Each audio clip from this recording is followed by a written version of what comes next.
Today's true story from the Bible comes from the book of Genesis, chapters 3 through 4. In the beginning, after creating Adam and Eve, God placed them in a perfect paradise called the Garden of Eden. There was no sadness or hurt feelings or pain or tears, just a beautiful place to spend time with God. Maybe Adam and Eve jumped down waterfalls and danced with fireflies. Perhaps they spent long evenings together with God, laughing and joking. The garden was filled with beauty to explore and delicious things to eat.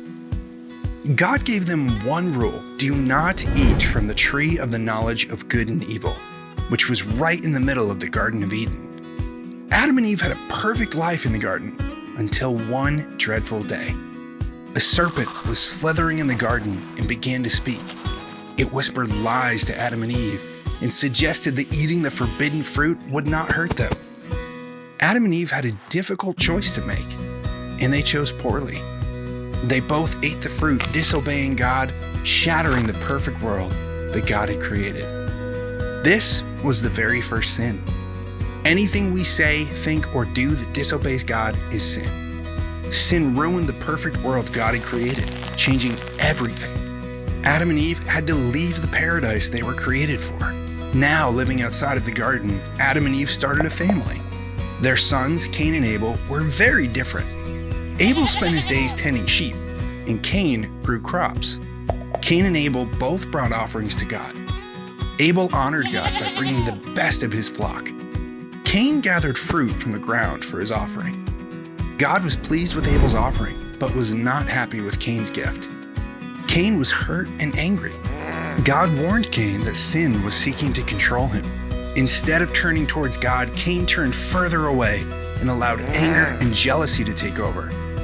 While they were in a field together, Cain killed his brother Abel.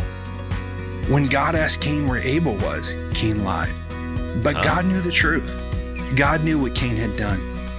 For his crime, God ordered that Cain had to leave the land.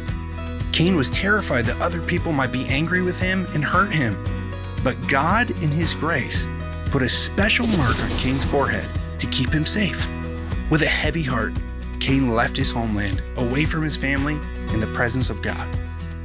Sin entered the world through Adam and Eve's bad choice and continued through their kids in every generation afterward. All of us still sin today. Sin separates us from God, but our good God always had a plan. When speaking to the serpent, God told him that one day he would send a rescuer whom the enemy would try to hurt, but the rescuer would crush evil instead.